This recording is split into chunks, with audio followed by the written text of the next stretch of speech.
Hello, in front of me I've got Lenovo TAB M8. In this video I'll show you how to use Google Assistant on lock screen. In the beginning, let's go to Google app.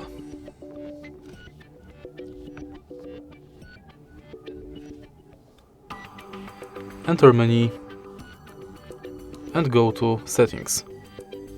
Enter Google Assistant, voice match, and make sure to enable Hey Google function. Now let's try it. Hey Google. Sometimes you'll have to retrain the voice model.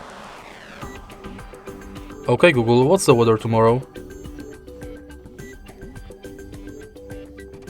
Okay Google, what's the weather tomorrow?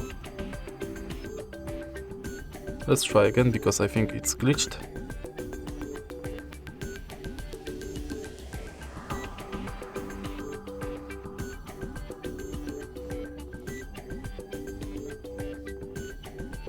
Hey Google.